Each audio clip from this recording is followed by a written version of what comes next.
It's time for the WWE Week in Review with my co-host Ashley Mann, where we discuss Extreme Rules, Raw, and Smackdown Live.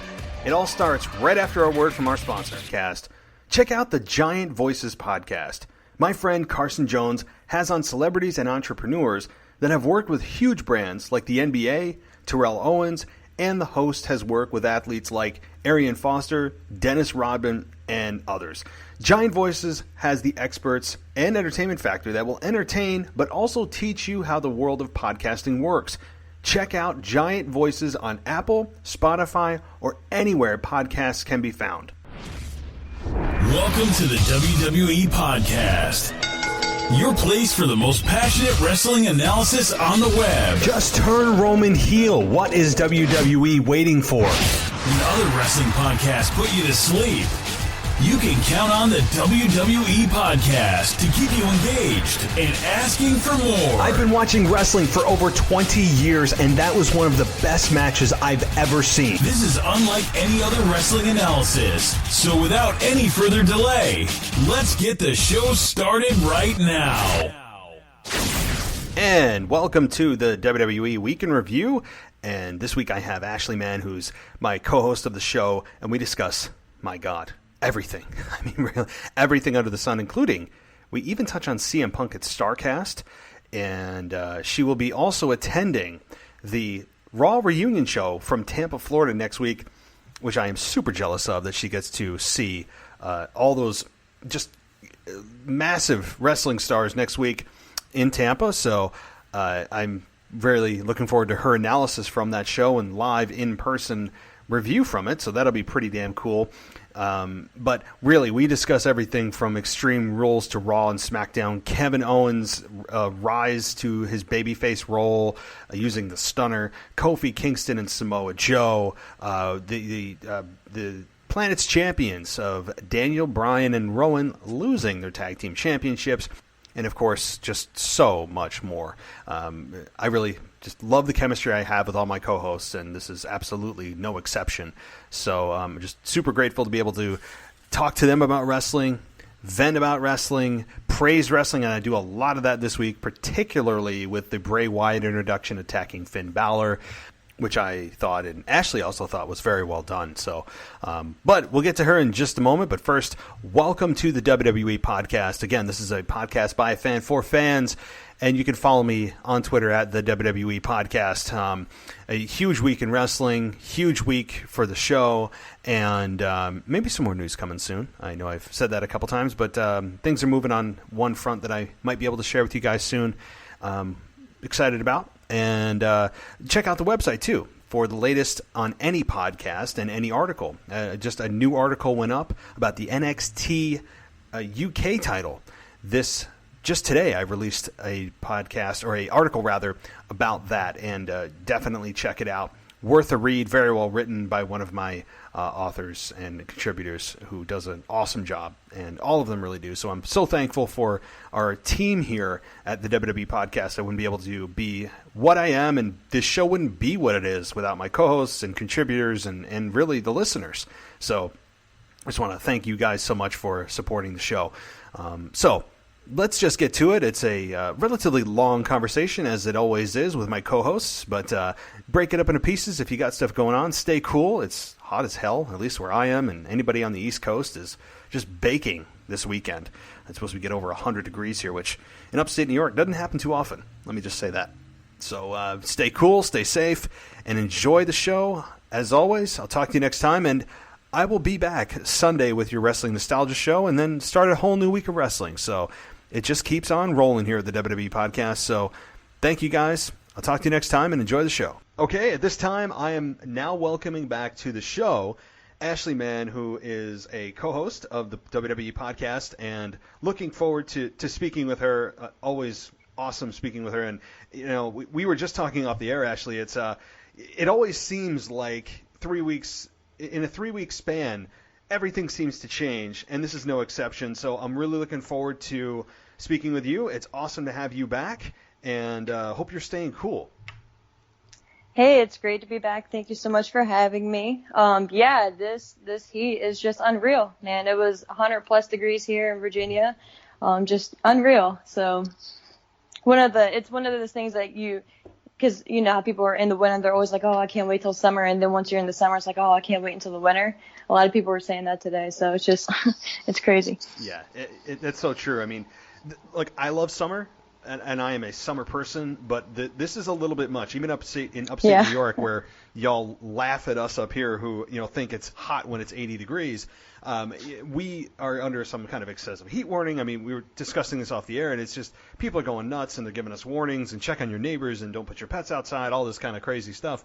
And yeah, I mean, but you know what? This is like a very rare occurrence up here, so I'm not going to complain because in about a month you'll start to see the weather really cool down up here, and the leaves will start turning by the end of August, early September. So I am not going to be complaining like the rest of New York, but I'm sure down in Virginia it takes probably till October to cool down?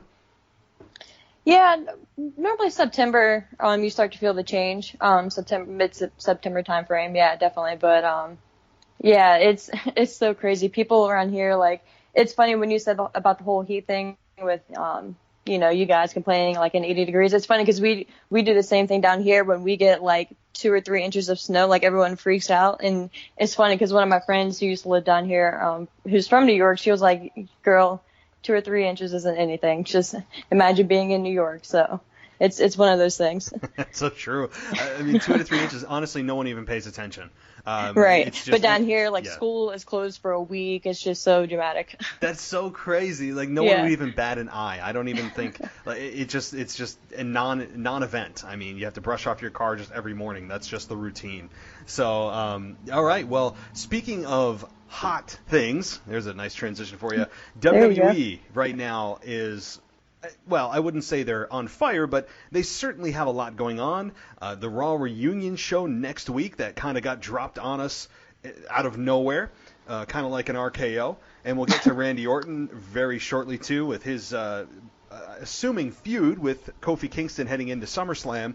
And so, but look, the landscape has completely changed since we last talked. Brock is the new Universal Champion. Bray Wyatt made his debut. Aleister Black is seemingly going to be a dominant figure, at least in the short term. AJ Styles has turned heel. Natalya is also going to be facing Becky Lynch, conveniently, I'm sure, totally coincidentally, in Canada for the women's tag team, the Raw Women's Championship. So, boy, a lot has changed. And honestly, I'm gonna toss this to you because typically I will choose the topic. How about we just I'll give you the microphone here, and you tell me what you want to talk about first, because honestly, you could start anywhere. So I think for me, I'm going to start from, I guess, the beginning of the week, per se. So I'm going to start with Extreme Rules and Brock Lesnar cashing in and becoming the Universal Champion again. Interesting. A lot of my friends were predicting that he was going to, show up and cash in and all that good stuff. I didn't really think he was going to, just because it was Extreme Rules. It's not one of the bigger pay-per-views. I figured maybe if they're going to do it, they're going to save it for maybe a SummerSlam or maybe the first Smackdown in October on Fox, or maybe all the way until WrestleMania. So I don't know. I was kind of all over the place with him cashing in, but I definitely didn't expect it to be this past Sunday. And I'm very curious to see what happens with Seth. I know we found out on Monday that he's going to challenge again for the title at SummerSlam, but if he doesn't win, where does he go from there? So I think that's probably my biggest question coming out of this past week for that storyline in and of itself, is just, does Seth win? And is it going to be the hard-fought victory, no low blow, just a straightforward, nice, good match, Seth gets the clean victory and then moves on from there? Or if he loses, where does he go from there at that point? So what do you think about Seth? Yeah, that's I didn't really think past SummerSlam, and I think that it seems as if WWE is building around Seth Rollins right now. So if I was to guess, kind of as an early prediction, I think Seth regains here. I don't think fans want to nor need to see Brock hold that championship hostage longer than he needs to. I know that Brock is the biggest star WWE has, but on his not even part-time but sometime schedule, nobody wants to see the Universal Championship just be castrated and hidden when Brock Lesnar doesn't want to be on TV. It needs to be a prominent championship that is shown every single week, and Seth Rollins, I think, was a very good candidate to hold that championship. And so I don't know if he does end up losing, like you said, boy, I don't know where he goes from there. Maybe he'll try to challenge again, but I just don't see a scenario where he will lose. And I think that he can't really afford to at this point, with him being the focal point of WWE and being that top guy, at least on Raw. Of course, Kevin Owens is starting to creep up the card here in terms of babyface reactions, and we'll get to him later. But when Brock cashed in at Extreme Rules, I can't believe I didn't have that in my prediction. I didn't even think of it, which is amazing. I don't know what I was thinking in my prediction show, but I was honestly starting to get kind of bored with Brock Lesnar being teased to cash in. As great as Paul Heyman is, and as brilliant as he is, I was just getting bored by the notion of being teased that Brock was there. He's not there. I'm playing mind games. I'm not. The reverse psychology. I just was like, okay, well, whenever he cashes in, he'll cash in. I don't really care about these games. And he cashed in. And I'm surprised. The one thing I'm surprised about, though, now that we're on Extreme Rules a bit, is that Seth didn't put up more of a fight. And I said this on a show earlier this week. I understand that Brock was supposed to cash in and win. Fine. He takes the belt from Seth. But I would have liked to have seen him get a little bit of offense in, or at least kick out of one F5. I understand he just went through a grueling match, but Seth put up next to nothing against Brock Lesnar, and he was standing when Brock got in the ring. He wasn't down and unconscious. So, I don't know, just a little bit of a feedback there. Yeah, and I think that's what concerned me the most, is just that Seth didn't really fight back too much against Brock. Because I'm a big Seth Rollins fan. Like, I think for the Raw brand, he was the best pick to be champion. I think he's obviously very good in the ring. He's very good on the mic. So he's just a really good all-around wrestler and performer. So he's pretty much the perfect person you would want to be your Universal Champion on Raw right now. I get the decision to put it back on Brock in a way. Not thrilled about it, because I think Seth should have had it for at least until SummerSlam. But I'm just concerned because since he didn't really get that opportunity to fight back on Sunday, does that maybe diminish him going forward a little bit when we get to SummerSlam, or does he build that momentum and confidence back up on the weeks to that show? So I don't know. I'm just curious to see what happens with him after all this. Yeah, there's going to be a bit of a rebuilding process for Seth Rollins. And what I really, really liked about Seth Rollins, about what I saw at Extreme Rules anyway, was for the very first time in his career, the fire that he showed, the aggression that he showed, something that snapped in him when Baron Corbin gave Becky Lynch the end of days. That's the Seth Rollins I want. I've never seen that in his entire career, in any feud he's been in, regardless of who his opponent was, regardless of how personal that rivalry was.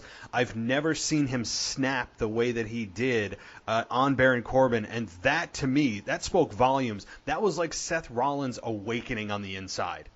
Yeah, and did you see Baron Corbin's remark right after he did that to Becky? Before Seth got up and started, hammering him? No. He said something, and then he said POS.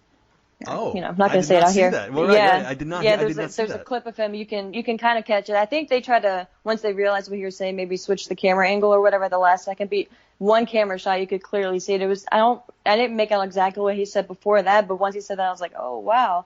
And then that's when Seth just got up and just started pounding him. But yeah, so that was I love that spot. And everyone says how horrible Baron Corbin is, and he isn't the best candidate and shouldn't have obviously been fighting to become Universal Champion, but he is the best heel that they had for the most part on Raw. So I'd be curious to see what happens with him going forward as well, now that things have kind of changed, and I guess we're not going to get any follow-up to him hitting the end of days on Becky between him and Seth. So curious to see where he goes, or if he just takes a break for a few weeks, or what happens with him too.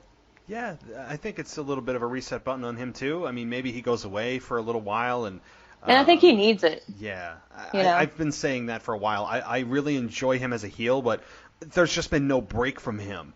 There's been no time for me to just enjoy WWE life without Baron Corbin on my screen multiple times every single week. And maybe that's the point, but And you could say, well, isn't that the heel's job to make you pissed off? Well, yeah, but then there's the heat of, like, I don't want to see you get your ass kicked.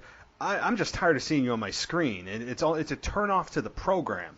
And that's, I think, at times where Baron Corbin is. And I don't want that because he is very talented. He's very good on the mic. He's very dislikable, which is what you want in a heel. Mm-hmm. It's just he just needs even a couple of weeks off to maybe interject himself back in and mess with another babyface's victory or whatever. I don't care. But, yeah, he just needs a little time off. Definitely, definitely. All right, well, I'm going to pick the next topic here, and I'm going to talk about Kevin Owens. I have to talk about Kevin Owens because he was the focal point of Smackdown, and I am so far so good with Kevin Owens. I'm really enjoying what he's doing. It's believable. Is it a little bit jarring and no explanation as to why last week he comes out and just berates Shane McMahon?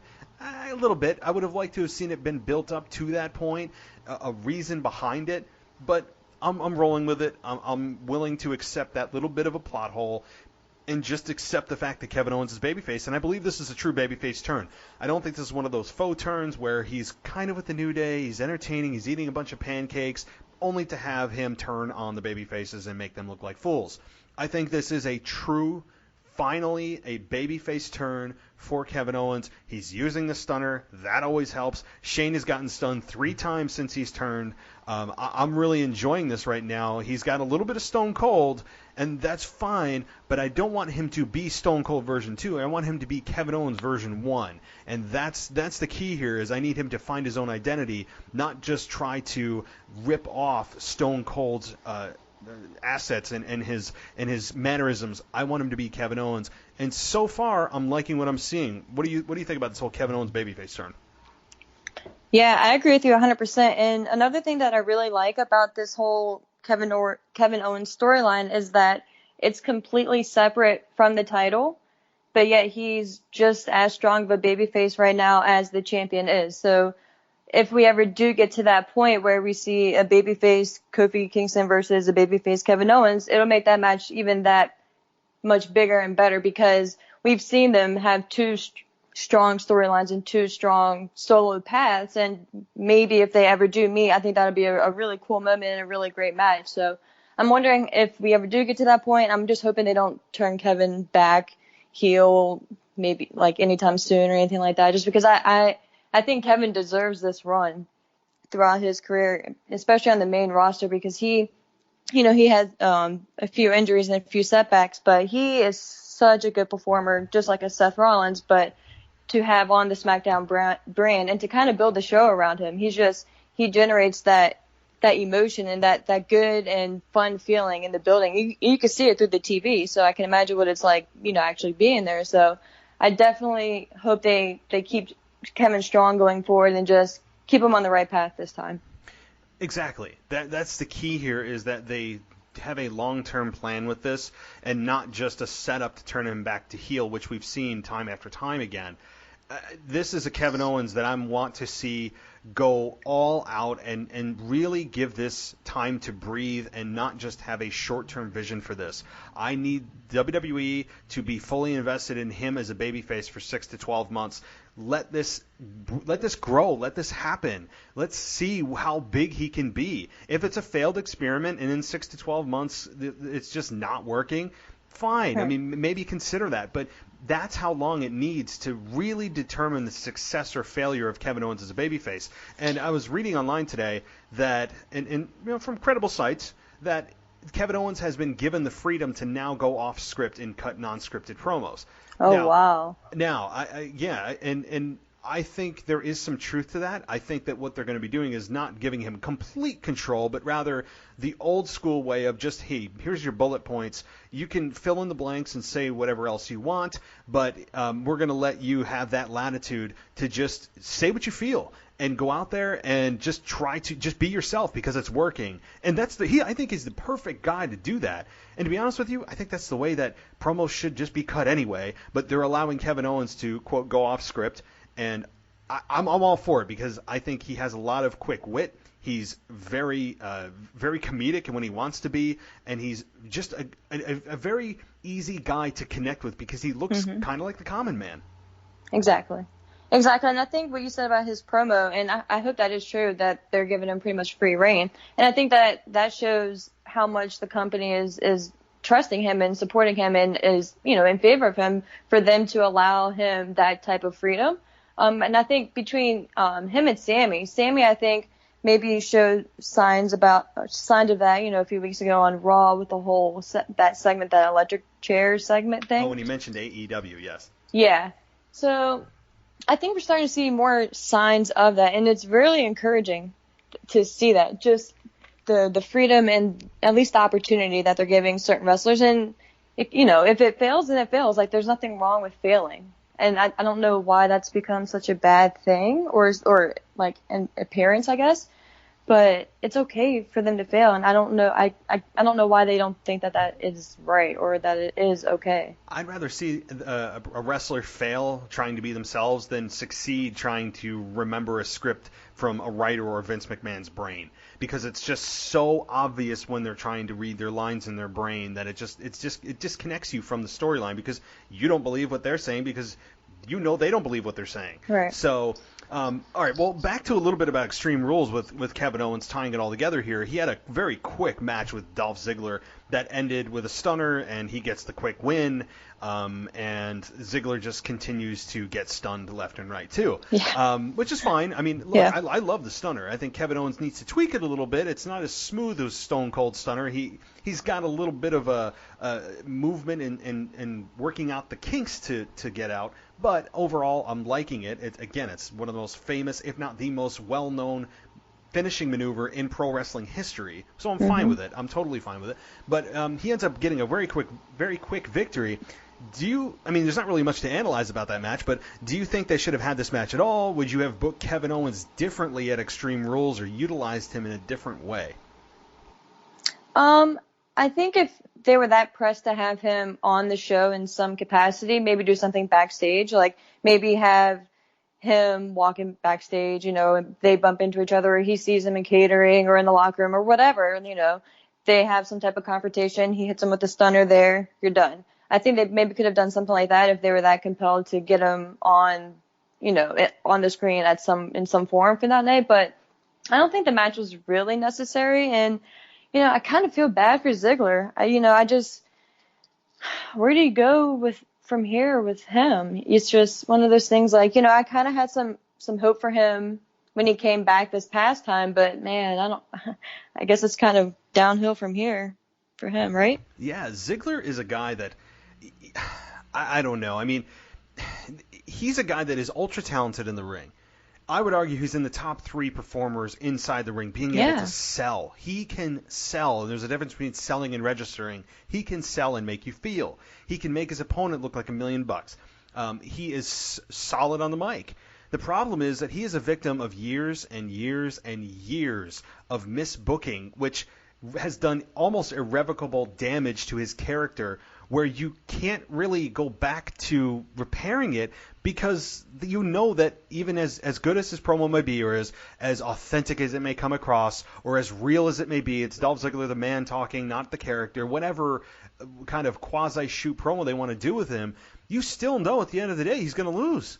And that's the problem. Right. And they've still kept that philosophy since his return. So honestly, I don't know where they go from here. I don't care how convincing his promos are. I have no reason to believe in Dolph Ziggler at this point in his career. And that's a damn shame, because, back when he cashed in against Alberto Del Rio, he could have been something. He could have been. I know I keep going back to that moment, but that's when he could have capitalized. I understand it was a Raw after WrestleMania. The crowds, it's in Bizarro Land. The non-traditional fans, all the crazy, stupid labels WWE likes to give them, but the fans got behind him, and they could have made something of that. And since that point, it's just been a downward trajectory. Yeah, I mean, I can't really say much more, because I agree with you 100%. It's so sad, because he is such a solid worker in the ring. And like you said, his selling is just up there. He's probably one of the best doing it today. It's so sad that he is where he is right now. And so I hope they figure out what to do with him, and maybe with these new individuals coming in for each brand, hopefully it changes things, but we'll see. Yeah, I mean, at this point, I think he's just kind of the gatekeeper for guys coming in, maybe new guys coming in. He has a program with them, makes them look really good because he can make anybody look good, and then they just kind of move on, and Dolph is just kind of in that mid-card hell. I mean, that's just kind of where he's going to live, and that's, again, a damn shame. But back to Extreme Rules with Kevin Owens on the last note with that piece of our conversation is that if it were up to me, I probably would have booked Kevin Owens to interfere or even the odds in the tag team match with The Undertaker and Roman Reigns once Elias hit Undertaker in the back with the guitar. And I figured, oh, wait, Kevin Owens is coming out. Here comes Kevin Owens. Yeah, and true. I was like, that's got to be a perfect opportunity for Kevin to come in, even the odds, because you don't want to make it look like Taker needs help. And even the odds, right. So the baby faces and heels are now even, and you have a stunner on Shane to even the odds, and Kevin Owens runs through the crowd again. I mean, that's what I was expecting and waiting for, and instead it was just... they ended up winning, and we'll talk about that match next. But I don't know. That's how I would have booked him, and that's how I envisioned it. Yeah, one of my friends had mentioned that as well. I didn't even think about that until someone else had mentioned it before, and then that would have been the perfect spot for him, honestly. Yeah, you're spot on that one. I mean, it just, to me, would have been a better use of him than just squashing Dolph Ziggler, which did damage to Ziggler that didn't need to be done, and Kevin Owens would have, I think, gotten a more rebellious type of reaction and got that anti-hero character trait going more had he just come through the crowd, hit a stunner, even the odds, and left. Like, that would have been at least how I would have booked it. But speaking of that tag match, Taker, at least in my opinion, looked the best that he probably has since over the last year or two. Yes, he was buried in the tag match. Roman did a lot of the heavy lifting. But the times where he was in the ring, I think he did pretty damn well for at least his age, what we saw with the Goldberg match. And yes, he had a little bit of a blunder with Shane at the very end, trying to pick him up for the tombstone. That was a little, but a very small fly in the ointment. But he fixed that right away. Yeah, he did. With that look, Yeah, he did. He did the best he could to cover it. And I'm fine with it. I mean, if that's the worst thing that happened, whatever. But that's at least my analysis. And what did you think of the whole match and Taker's performance?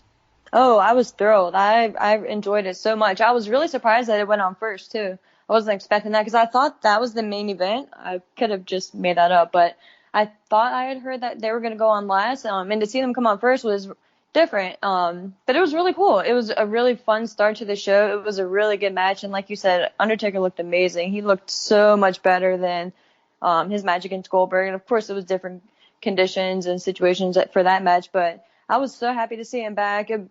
That environment is perfect for someone like Undertaker. At this point, a tag match, having Roman, Shane, Drew do the heavy lifting and then have him come in for his spots. It was perfect. And I'm happy to see him doing so well, even at this point. And it's just encouraging for the future for whatever he, continues to do. But I'm wondering now if they end up doing anything with him and Drew going forward, or that was just like a one and done type of thing. But at least to see who's going to, maybe step up and be his opponent at, WrestleMania, or if he ends up having a match at SummerSlam, just to see where he goes from this point. Yeah, I don't know. I mean, Undertaker can do whatever he wants at this point. I think Drew McIntyre and Undertaker had very limited engagement in that match, if you notice. It was basically a tag match, or two singles matches that just happened to be a tag match. I mean, you had Roman, who was feuding with Drew McIntyre, and Undertaker, who was singling out Shane McMahon, and Shane and Taker ended up getting the majority of the offense in on each other. And so I think that ultimately Drew McIntyre could face Taker, since that interaction was a little bit reduced, or I guess just kind of withheld from the audience is a better word. And he tried at the very end. He was going to put a Claymore kick on Undertaker, and Roman comes in with a spear. And that was so well done. Very well done. I mean, the timing on that has to be perfect, and it was perfect timing. Such a good visual. It really was. I mean, just great. I mean, you have Drew menacing in the back. You have Undertaker facing the hard camera, and Drew just waiting in the wings to deliver that Claymore kick, which is, I thought he was going to get him. I did too. I really did too. And the camera work on that was done well, because you didn't see Roman. All of that. I mean, that ending was very well done. About as good as you possibly could have imagined Undertaker and Roman Reigns in that match, and performance-wise, I don't think you could have asked for anything more with Taker. But if you're going to put a gun in my head, I would say that Taker faces Drew McIntyre. My concern, though, is that Drew McIntyre is losing matches left and right here, and it's really just shocking because Drew McIntyre teaming with Shane, you think that he would get victory after victory after victory, and he's done nothing but lose since he has debuted. It's been reversed. Shane has been winning and winning and winning. Yeah, it's the opposite, right. I mean, it's the complete opposite of what it should be. And Drew McIntyre should be the focus, and instead it's Shane McMahon, which Kevin Owens very intelligently pointed to in his quote shoot promo last week on SmackDown Live. So, I mean, look. I'm looking forward to WrestleMania with Undertaker. If it's Drew McIntyre, that's fine. They just need to build Drew McIntyre up a little bit more than what he is right now. So now, what about Kofi Kingston and Samoa Joe? I had a feeling, some quick thoughts here, that Samoa Joe wasn't ever going to win that match. He didn't. He lost clean to Kofi Kingston. Didn't make me happy. I'm ready for a Samoa Joe heel monster run. I'm fearful that it'll never happen. But we got a match that honestly was a bit underwhelming, at least for my expectations. And it just ended in what I think we all feared, well, at least people that want to see Joe as champion, and Kofi Kingston just overcoming and winning clean. Yeah, and just the quick finish too. Like Kofi hit the Trouble in Paradise out of nowhere, and 1, 2, 3, and it was done. I was like, wait, what? Like I literally had looked down for a quick second, looked back up, and the match was over. I was like, man, okay, like at least let him kick out of 1 or something. But I was just like you. I was really disappointed because I'm such a huge fan of Joe. He, again, great on the mic, great in the ring, and deserves a championship run. He is probably the best on the mic that they have. Wait, is he on SmackDown or is he on Raw, technically? Does anybody really know at this point? Okay. Really, I mean, honestly. Right. Okay, but yeah, regardless, he's one of the best that they have on the mic, and I'm fearful, just like you are, that he's just never going to get that run. Would I want to see Kofi lose? Maybe not, but I really wanted to see Joe win, too, so it was just it was a difficult choice for me, but I don't know.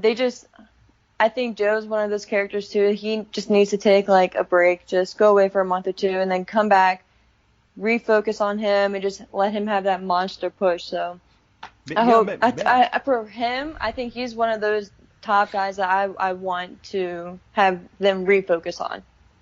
And maybe, like you just said, time off would be his best friend because fans have short memories, and for the most part, as Vince McMahon loves to say, oh, nobody remembers that. Well, I think Joe could very easily benefit from even just a month off and just disappearing off the radar. The announcers don't even mention anything about him. He just never existed. And have him come back reinvigorated and just destroy somebody, the champion, whoever that may be at that point, just destroy them, take the belt, cut a kick-ass promo, and then just go on a tear. I mean, that is what Joe should do because he can talk his way out of anything. And right now, if it weren't for his promo skills and his presence, he would be in the lower to mid card. Because anybody else that was booked the way he's been booked, I mean, the roll-up. How many times has Joe gotten rolled up and surprised and, oh, my God, somebody beat me with a roll-up? And he's such WWE. A big guy. Yeah, like, come on. Come on. Joe is like pushing 300 pounds, and Rey Mysterio is $150, and we're supposed to believe that he can hold his shoulders down for 3 seconds if Joe really wants to kick out. Come on. But WWE seems to be happy, kind of a roll-up happy right now, and 2 out of 3 falls happy right now. So, but look. Joe, if they don't give him a run, and I say this every single time, and I'll say it until it happens, if they don't give him a run, it's criminal. Somebody needs to be locked up if Joe doesn't get a monster heel run as a top champion. I don't care if it's Universal or WWE champion.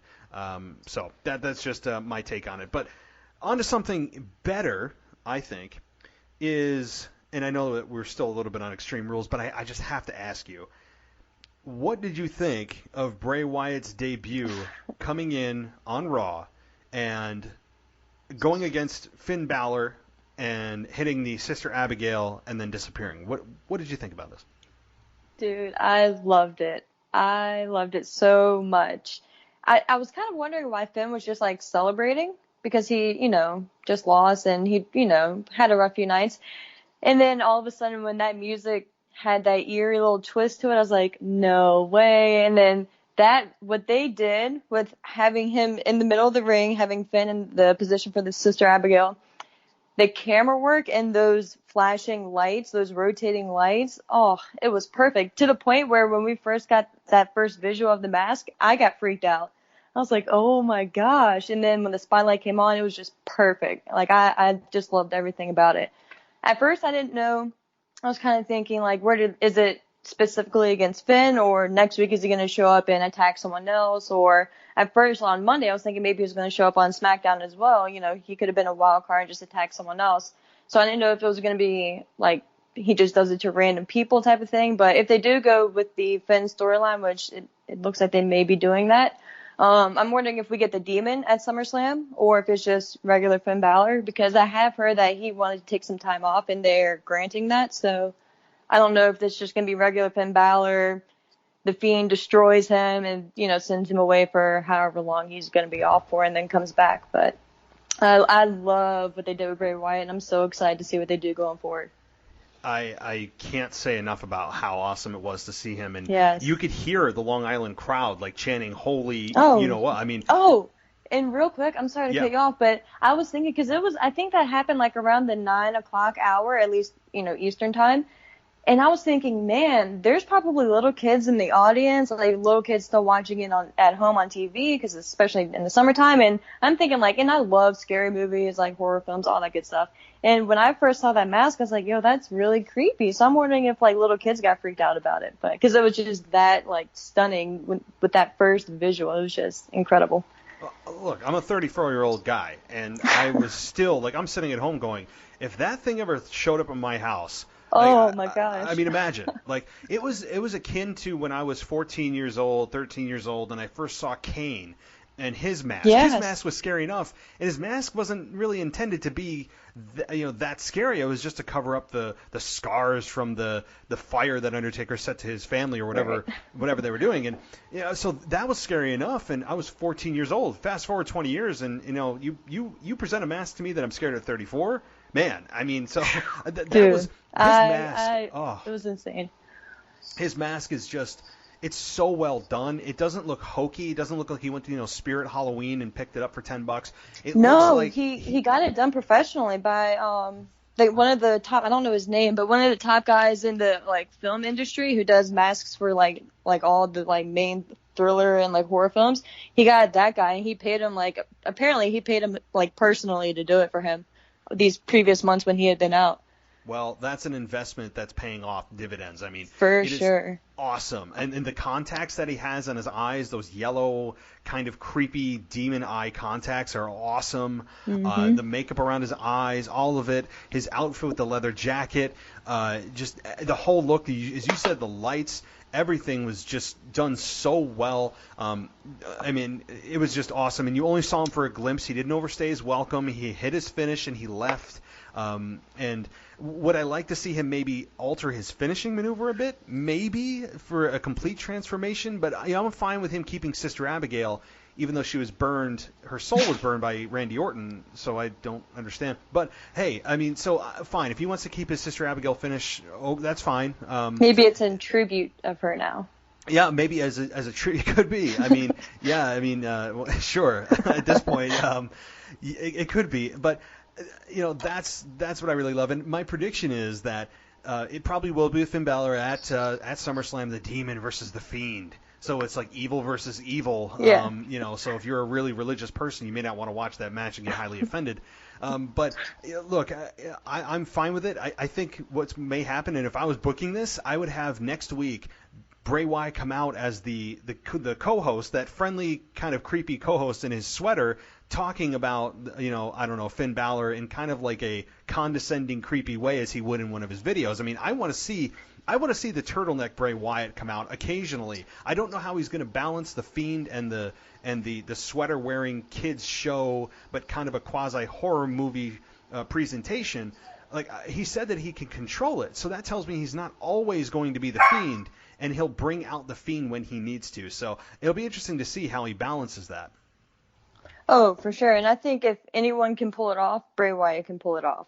He's just amazing he would have been, I think his character when he first debuted on the main roster, that was probably one of their biggest downfalls and biggest misses, was not pushing him and protecting him as best as they could have.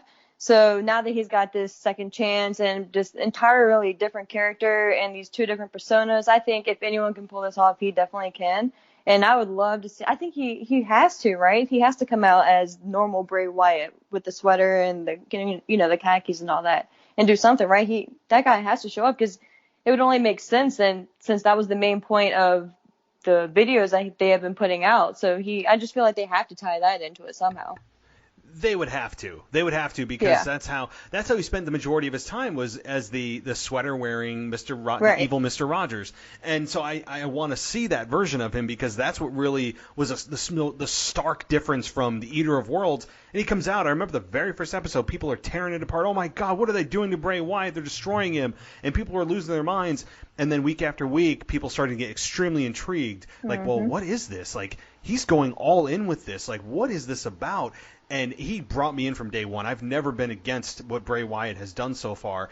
Him paying for that mask, it looks professional. It is professional. I wanted him to debut at a more top level in a championship match, but fine. Finn Balor is a fine opponent. We've seen this program before, but we haven't seen the Fiend versus the Demon, and WWE loves to make the marquee matches have some kind of gimmick to them. And fine, you want to have the Fiend versus the Demon, great.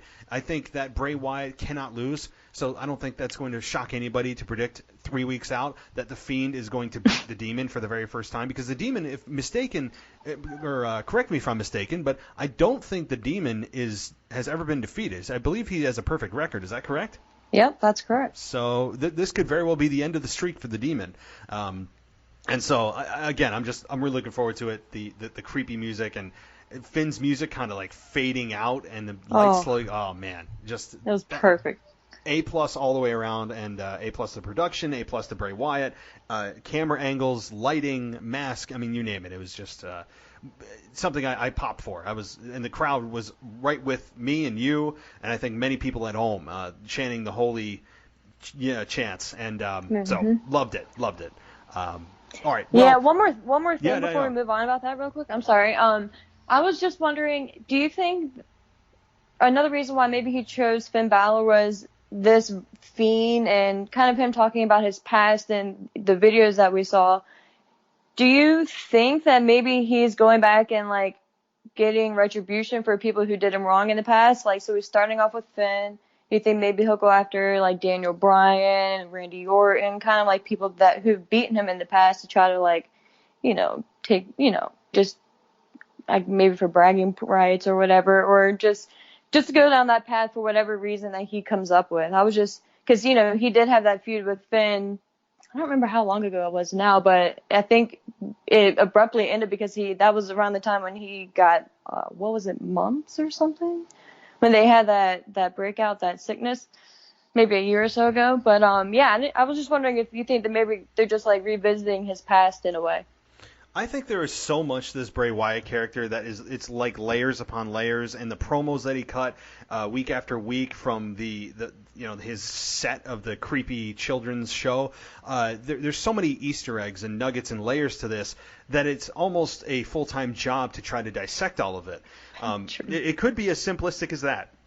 And if it's presented as simplistic as that, I'm on board with it. I don't need this to be overthought, but I also don't want my intelligence insulted. So, yeah, if it's just him going on a vengeance tour, great, fine. But let us know that, or let us clue us into a pattern. Maybe show us previous matches that he's had and maybe why he's attacking this person, and just have Bray Wyatt tell us that he's on a vengeance tour. I mean, I don't care. But yeah, it could very well be that, and I hope it is. The other thing is, too, now that you got me thinking about it, is if WWE thinks that presenting him as a heel is going to work, they have another thing coming. And yeah. Bray Wyatt and Finn Balor is beloved. He's a workhorse. He's a great performer. He's very likable. He's got a cool demon character. But if they think that Bray Wyatt is going to get booed in any capacity at this point, they are sadly mistaken. For sure. And they have to know that there's no one who's going to boo him. There's just no way. Like, people are so excited to see him, and the response that he got this past Monday alone, it was just amazing. And now that people are going to be expecting to see him now that he has physically made his return, it's just going to get bigger and bigger. So they can't, like, try to place him as a heel. It's just not going to work. It would be a complete disaster if they decide to try to do that. In a waste. Like, don't waste your energy trying to do that. Don't fight it. Embrace it.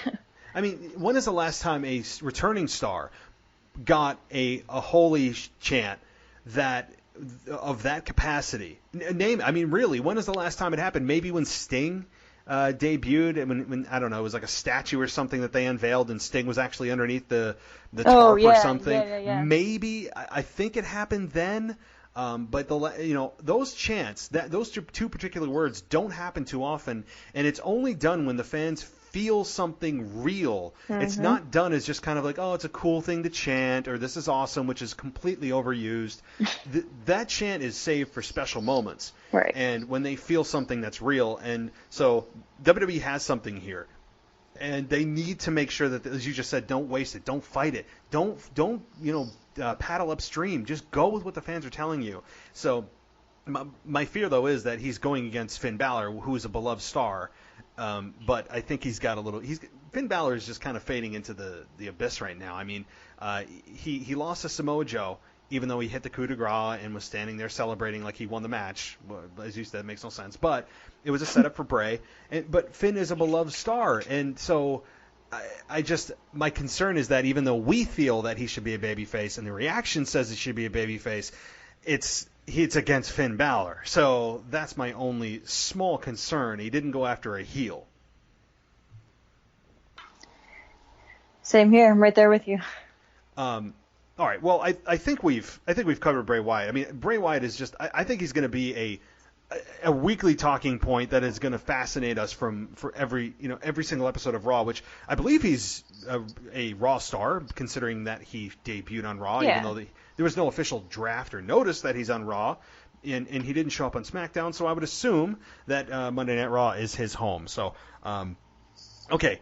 One thing I also wanted to touch on, kind of wrapping up Extreme Rules, was it can be a couple of things here. I wanted to touch on two things. Bayley and her retaining the SmackDown Women's Championship, which means there was no interference from Sasha Banks, which I actually thought there would be. And we have Aleister Black defeating Cesaro in a pretty dominant fashion, and then in a more dominant fashion the following night on Raw. So, or was it SmackDown? I honestly can't remember. It was either. I'm getting lost on who's on what show. SmackDown. So he defeated him even more soundly on SmackDown. So just give me your thoughts on Bayley retaining and where she's headed, and Cesaro, who seems to be the sacrificial lamb for the up-and-coming Aleister Black. Yeah, I kind of expected Bayley to retain. I figured she was going to get a quick roll of victory or something against like Nikki Cross, and then they were going to attack her after the match. And then I expected Sasha Banks to return as well. I expected Sasha to like run out and like save Bayley. Or something to that effect. But I'm happy Bayley retained the title. I think if you're going to make a big of a deal, as you did when she won the briefcase and cashed in that Money in the Bank, you have to let her have a nice, substantial title run. So I hope if since that's the one that they chose, that they're going to stick with her and actually build her run and make it mean something. So curious to see where they go with her going forward. But I guess it's going to be Ember Moon, which should be interesting. It was an interesting pick, but I guess we'll get to that later on. But yeah, so we'll see what happens with Bayley and Ember Moon. But what was the other one? What was the other thing? Aleister Black, yeah. Whew, completely drew a blank there. So Aleister Black, I loved his match with Cesaro at Extreme Rules. That was such a great match. To me, I think it was match of the night. It was just solid in-ring work. And then I was excited once I realized we were getting a rematch on SmackDown, but rather disappointed that it was such a quicker match and that Cesaro lost again. I'm not a fan of 50-50 booking, but Cesaro is just one of those gems out there that is such like a rare find. He's so ungodly strong and just amazing at what he can do for his size in the ring.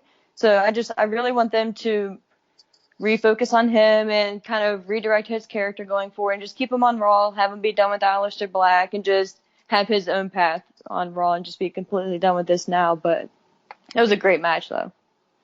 Yeah, I'll second that. I mean, I'll start kind of backwards here and talk about Aleister Black and Cesaro at Extreme Rules. From a technical standpoint, from a pure wrestling standpoint, that's a wrestling match. That's not a sports entertainment-y match. That's a wrestling. That was like a little bit of a throwback match. That it was a nice, it had some grappling. It has a lot of hard physicality. Mm-hmm. You couldn't see through their work. They seemed to gel very well. And I was hoping that this program would go a little bit longer, but as you alluded to, the fact that that Aleister beat Cesaro so decisively and quickly on SmackDown tells me that this is just a stepping stone for Aleister and that he is moving on. Maybe he'll just be called Black next week because Vince McMahon doesn't like first names. So just a little bit of a heads up for everybody out there. Just like Antonio Cesaro lost his first name, it could just be Cesaro versus Black. I mean, really, at this point, the way WWE hates the first names of their wrestlers. But again, I really the ones believe, that they give them. Yeah, really. I mean, what is it? Who is it that lost recently? Mustafa Ali. Well, yeah, he's just Ali, and then Almas. Andrade. Andrade, jeez, I drew a blank on that. Yeah, so he lost his name. So WWE just has this like weird thing where they just go, nah, that doesn't sound cool, and they just get rid of their sub names or first names or whatever. But again, I really do think that this program could have had more legs and more length, but WWE felt otherwise, and they're clearly just moving on from Cesaro with Aleister Black. But to be honest, I mean, I like Cesaro as an in-ring performer. He is top flight. He would be a guy you would love on your roster. He doesn't cause issues. He's extremely strong.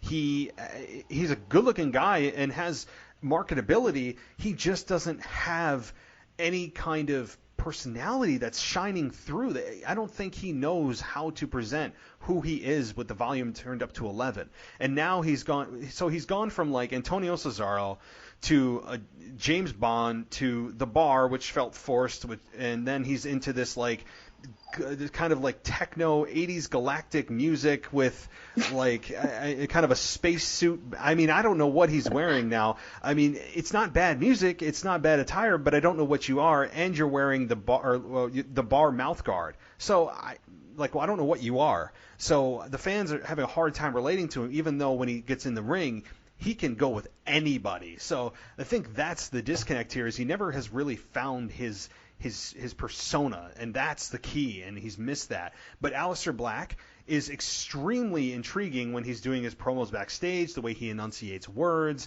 He's very believable. He's very dark. And WWE clearly has bigger plans for him, and I'm on board for that. It's just a shame that Cesaro was first rather than third or fourth on Aleister Black's ascension here. Yeah, and it was an interesting choice too. Like out of all the wrestlers, they chose Cesaro to be the first sacrificial lamb to Aleister Black. So that was just an interesting choice. I mean, it was a great match, and I'm thankful that we got to see it, but just a weird pick. I think it's a safe pick. I think that's why WWE went with it, because Cesaro has credibility, but he also can work with anybody, as Ziggler can work with anybody. He's kind of in the same boat Ziggler's in.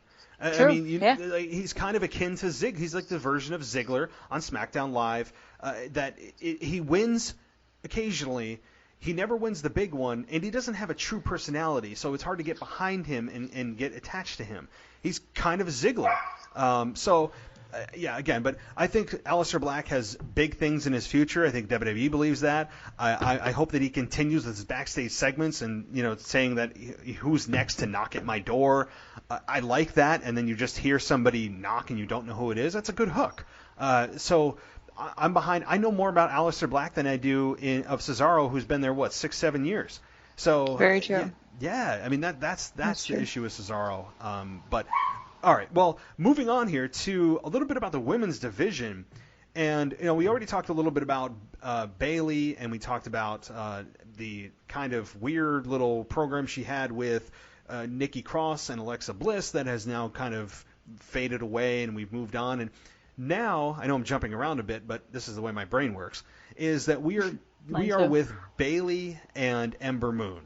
And the way that she selected her was a bit weird, saying that I want somebody that has charisma, as if that's a qualifying characteristic for a true competitor to be qualified for a championship match. I mean, that was a little weird. I'm not against Ember Moon in this match.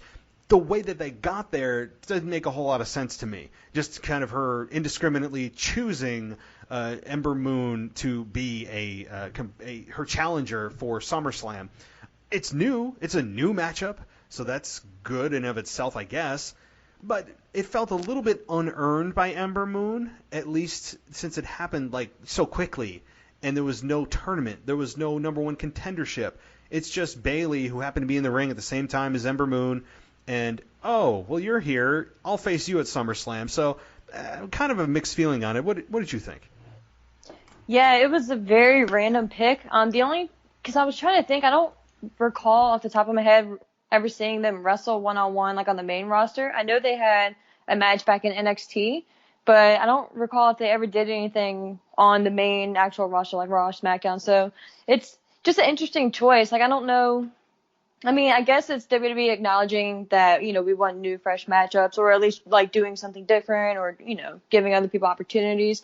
So I'm not mad about it or down on it. I hope that they actually tried to build up this match, especially for it to be happening at SummerSlam. It's kind of a big deal. It's the second biggest pay-per-view of the year. I guess some people say Royal Rumble may be the second biggest, but one of the biggest pay-per-views of the year. So to have that as their second women's match on the show is a big deal. So I just hope that they put effort into the storyline in this match going forward. And I think that they will. I hope that they do. And I think Bayley has kind of been a little bit vanilla as SmackDown Women's Champion. Like, she's getting a reaction that's just kind of lukewarm, because I don't think her character has evolved. I mean, she said she's moved on from the hugs, yet she's coming out with, her Bayley buddies, and then on the back of the LED board, it always says, "I'm a hugger." Well, didn't you just say that you're not one anymore? Yet you're coming out with a sideways ponytail trying to, appeal to the 6-year-old, 7-year-old, 8-year-old girls, and you're not a hugger, but you are. I don't know what you are. And then, yeah, Ember Moon needs a little bit of a kind of a reset too, or at least a little momentum behind her, who has, just a few weeks ago was caught backstage by Mandy Rose and Sonya Deville reading a book on a storage crate or something. I mean, it's like, well, wait, you're in WWE. You're at a television show, and you're backstage reading a book. Like, what are you doing? I mean, so that didn't do her any favors. It was just silly. So Ember Moon could use a little bit of a shot in the arm too. I think they kind of need each other right now, and they need to just maximize their minutes, make this the best that they possibly can, because they need each other. They need to pull off a very good match. I don't think Ember Moon will win, but I think that it could be a program that elevates both stars if the match is given enough time and the build is done right. That's going to be the key. Maybe they have some scathing promos, and it's not just Ember Moon standing there jumping up and down like a schoolgirl who just won, I don't know, a prize at a play or something. Like, she needs to be more of a star and more confident in herself rather than just going, "Oh, thank you so much, Bayley. Oh my God, you're the best," and leaving. It was just like, come on. Yeah, I'm so glad you brought that up, because I completely forgot about that. But when I first saw it, I was like, what is she doing? Like, she, exactly what you said, she looked like a little schoolgirl. And it was just, like, really weird. Like, you should be confident and, like, not cocky since you're a babyface, but sure of yourself. Like, yeah, I do deserve this. Be appreciative and, respectful about it. But, like, have confidence in yourself. And she was just acting like she just won, like, a prize. Like, she was, like a raffle or something. So, just a weird celebration. Yeah, raffle, yeah. I mean, that's really, it's kind of like that. And I don't want her to feel like that. But on the opposite end, transitioning a little bit here to Natalya and Becky Lynch, Natalya kind of did the opposite, which I loved. Oh, yeah. Natalya, was like saying, hey, like, yeah, we're or Becky Lynch was saying, we're friends, but you're talking to the champ here, and then Natalya had a scathing promo back to her, talking about her greasy orange hair, all this stuff, and like that was a very real interaction. It wasn't Natalya being grateful; it was Natalya at her best that she's been, not standing there backstage with like weird cat ears on her head or talking about how much she loves cats and weird stuff like that. It was Natalya being true to her lineage, trying to be a kick-ass female star. Best. Be who you like. Don't just say you're the best there is, best there wasn't, best there ever will be, and rip off your uncle. Like, try to actually do that and live up to your lineage. And like that's what's been missing from Natalya. She's one of the strongest women on the roster, and she hasn't yet had a great run. And I think that while I still, again, I know I'm giving away a little bit of my predictions here, I still don't think she's going to beat Becky Lynch. You know, it's a good program. It's a program that I wasn't really intrigued about when she won, and they instantly made me interested within 2 minutes of their promo. Definitely. I thought that they were going to go the Alexa Bliss route. I was really surprised and very, very happy that they didn't, because Natalya deserves it. She's been around for, 10 years now? Maybe not that long, but quite some time, and she deserves this. It's a big event, SummerSlam. They're in Toronto, which is, mighty convenient. But I thought, again, this is another one of those storylines. I hope they really put time and energy into this, and I think all they need is Becky and Natalya to just go out there and just go back and forth at each other. Natalya isn't as strong on the mic as Becky is, obviously, but Natalya can hold her own, especially since she has confidence going forward. She's going to have the home field advantage. She's going to be comfortable. So I have a lot of hope in this storyline and this angle, so I hope that they really put effort into this one as well. And I think that they will, because Natalya realizes that this opportunity where she has been in the last few years does not come along very often. So for her to be put in that spotlight, in that position at this pay-per-view, the second biggest pay-per-view of the year, she needs to bring her A game in every way, regardless of she's not strong on the mic. She's shown she can be strong on the mic. She just did it this past week by not reading lines and just speaking from your heart. And that's how it was perceived anyway. I'm sorry, I didn't mean to cut you off. No, that's fine.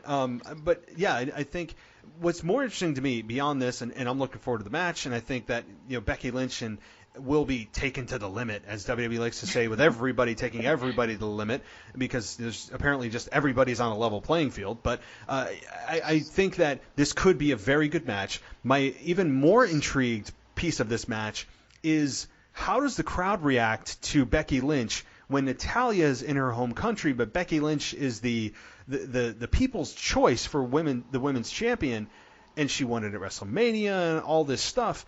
How do the fans react? Do they get conflicted? Are there dueling chants? Does Becky get booed? How does this work itself out? Honestly, I hope they boo Becky out of the building. Because Becky is very emotional, and she reacts very well. So I would just love for just that one night just to see a heel Becky just mouthing off back to the fans, because she would eat it up and they would eat it up. So I think it would just be, I hope we get like a 15-minute match of Becky just going back and forth with the Toronto fans, because I think it'd be so entertaining. Do I think it happens? I don't know. But I think if anything, it'll probably be 50-50, or maybe 60-40, but I hope that they just go after her. I think just because Becky is one of those characters that can react to it properly, She can, and she's shown she can. Right. And the thing is, too, I mean, ultimately, when the chips are down, blood is going to be thicker than water. Now, are the fans all related to Natalya? No, but they have that connection that she's from the same place that they are. She's one of them. Yeah, she's one of them. And yes, we love Becky, but she's not one of us. And we want to be a part of history and coronate one of our own and give her a hero's welcome. Mm-hmm. So when the chips are down, I really believe it could be 80-20 or maybe worse. It's a pay-per-view crowd. It's going to be more of the hardcore audience because it's SummerSlam, which is a higher price ticket, so you're not going to have a lot of the families and kids there so much. This could be the first time that Becky Lynch has a real strong negative reaction, and I'm very interested to see how that happens. It could just be akin to when The Rock got booed against Hulk Hogan in Toronto, and the fans turned on him that night, and since then he became a heel. it could kind of be that type of reaction. And even though that Becky Lynch is the ultimate babyface, man, I'm super intrigued about the crowd reaction, even more so or as equal to the actual match itself. Same here. Same here. All right, well, moving on here, one other thing, too, that I wanted to speak about on the women's side was Liv Morgan. And I don't think we've ever spoken about Liv Morgan on this show, but this past week on Smackdown Live, she faced Charlotte Flair. She lost to Charlotte Flair, as anybody would have expected if you watch wrestling for any amount of time, like ever. Liv Morgan lost. And then she got and pulled the headset off Corey Graves and said, Charlotte was right. I'm going to be coming back real, whatever. And that, while it's not super intriguing and a big story, it's interesting to note that it looks like she will be going through some kind of character change. Because for the longest time that I can remember, Liv Morgan has been nothing more than just kind of a punching bag for Charlotte and Becky and Ronda Rousey on the road to WrestleMania. I think they lost on a weekly basis, 1-on-1, in tag matches, in 3-on-3s. Mm-hmm. They lost every single week just to put over those three as they headed to the main event of WrestleMania. So Liv Morgan has been overlooked. Liv Morgan has been kind of buried in the shuffle up until Kevin Owens mentioned her in his shoot promo last week. So Liv Morgan is going through something real, or she's coming back as something real. What do you think she meant by that? I have no idea. Just because besides the whole Riot Squad thing, I don't know even really who she is to be different. Like, what does a different or a real Liv Morgan look like and act like? Because I don't even know what her persona really is. She has the blue tongue and the pinkish hair, but that's really all that I know about her. So I have no idea what a real Liv Morgan looks like, does, acts like, or whatever. But I'm curious to see. At least they're doing something with her, and I'm happy about that. The only thing that I can say, though, is I hope that they don't continue to do that whole grabbing the headset off the commentator thing, just because it can kind of get old, in my personal opinion. It was cool when Kevin did it the first time. It was all right when Liv did it, but I don't want it to be like a regular thing, like a regular trying to be cool or edgy type thing. Yeah, I mean, that's fine. It happened a couple of times, but like you said, I mean, and plus the fans in attendance have no idea what you're saying. Right. I mean, it's only for the right. audience at home. I mean, so the fans are like, oh, we can't hear you, Liv. Like, we don't know what you're saying. Right. So there's that too. And I think you're kind of right here. We don't know what the real Liv Morgan means or is, and I hope Liv Morgan knows what the real Liv Morgan is, because she's going to have to show us, and I don't know if she knows, but I think she is in need of a bit of a character change, because she does kind of look like a bit of a Barbie doll that's, she doesn't look like the strongest individual, so she looks interesting. She's a good-looking girl, I guess, all that. That's great, but we don't know who and what she is, and so she's going to show us the real version of her. And like you said, maybe it will or won't include a purple tongue or a blue tongue or a pink tongue or a yellow tongue. I don't know. Maybe she's just going to change the color of her tongue, and that's the real her. I don't know. But we just need to see what that is. It was just an interesting note that she's going to be going through a character change. At least that's the way I interpreted it anyway. So on a bigger item that I wanted to talk to you about, because I don't believe we've spoken since this happened, is AJ Styles turning heel and becoming the United States champion against Ricochet. So a lot of different layers here. Not only AJ turning heel and reforming the club, because his bullets don't exist, right, and also becoming United States champion, and this feud with Ricochet that has extended from before the Extreme Rules pay-per-view at the Extreme Rules pay-per-view and seems to be continuing. So what's your thought on this whole situation with AJ Styles? I think my first question is, where are they going with this? Are they looking to have this heel turn as a long-term thing, or is this just against Ricochet and maybe one other opponent, and then he's going to turn back? Or I hope that they have long-term plans for him as a heel, because I think he is another one of those Kevin Owens type of guys out there who can be a really good babyface or a really good heel if given the opportunity and the time to do so and to build it up. So I just really hope that they stick with AJ being a heel, because I really enjoy him as a heel, and having the club back together, it gives Gallows and Anderson something to do and gets them on TV and gets them working again, because they're a really good tag team as well. So I'm very hopeful for that trio going forward. Kind of worried about Ricochet, because I don't know what this means. And again, too, if they're really serious about having a heel AJ, you can't have him just lose the title back to Ricochet. But then again, if Ricochet doesn't beat AJ, then so was his first title victory just a fluke? So it's an interesting situation that they're kind of in right now with that storyline. Yeah, I'm for AJ Styles being heel. Let me just say that up front, because I think it's time that he has a bit of a change. Like, he had a very successful run as a face. That's great. I think it was very successful. I think that you got all the juice out of that squeeze that you could, though, and it was just time for a change. I mean, it kind of ripping off Owen Hart's line that enough is enough, and it's time for a change. And it was. And so he reforms the club, and now he's this bully that uses the numbers game and has his cronies of Gallows and Anderson do the dirty work, and he just kind of scoops up the victory. That's all fine and well. And he's the United States champion. Great. But like you said, like, I don't know what the end game is here. Maybe they don't know what the end game is, and maybe that's half the problem. But overall, I have enjoyed the Ricochet AJ Styles matches. I think they've been extremely visually appealing.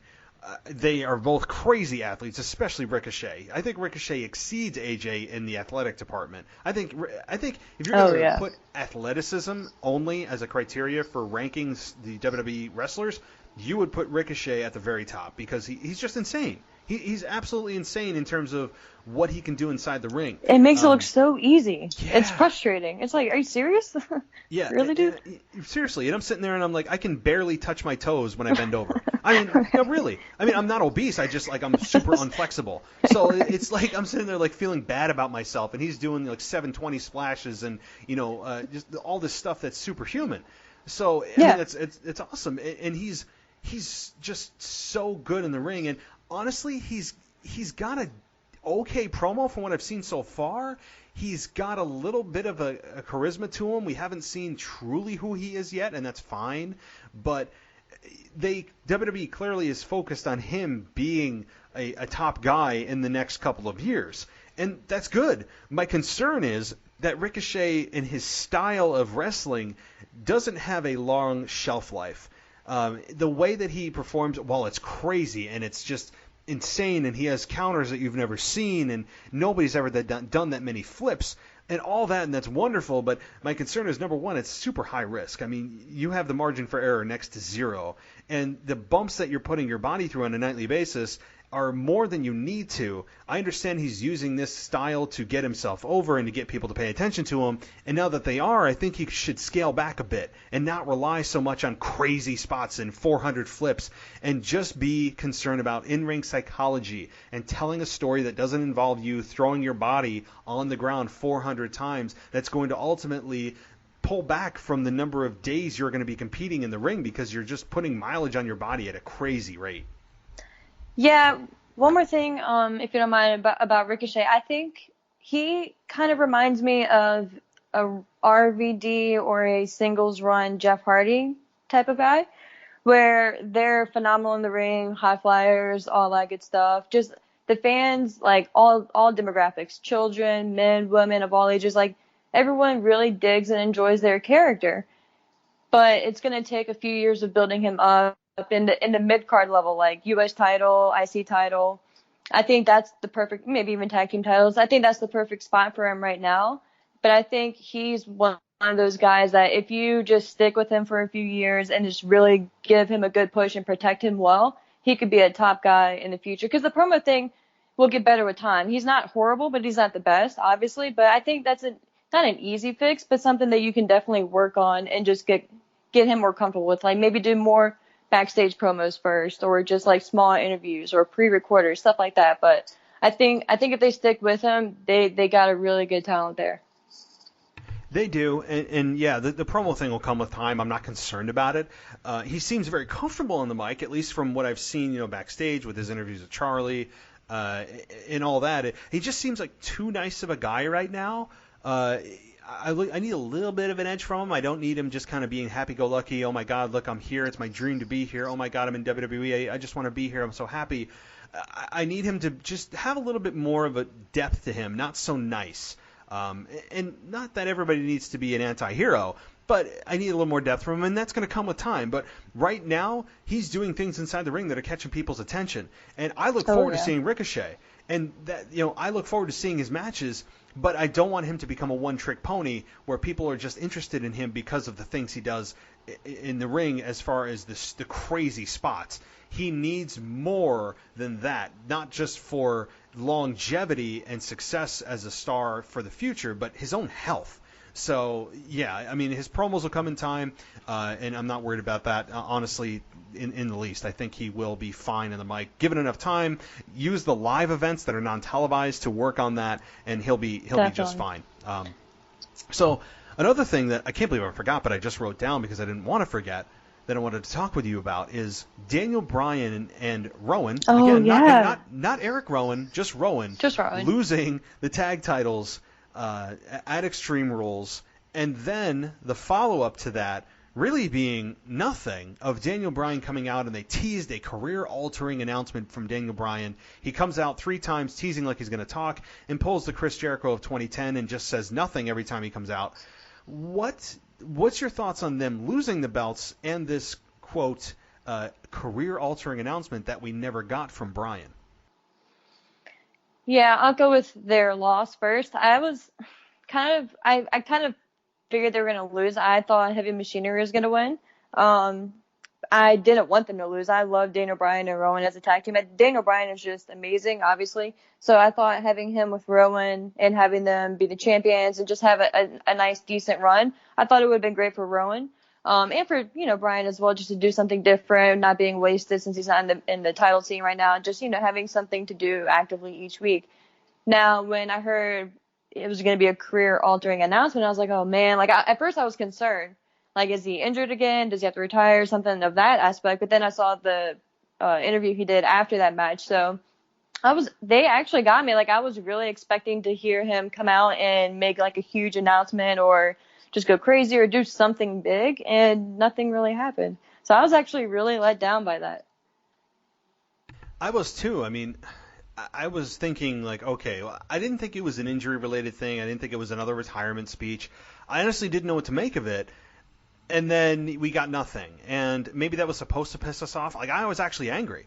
I mean, I was sitting there going why am I not getting anything? And maybe that's the reaction I was supposed to have because he's a heel and he didn't give me what he wants.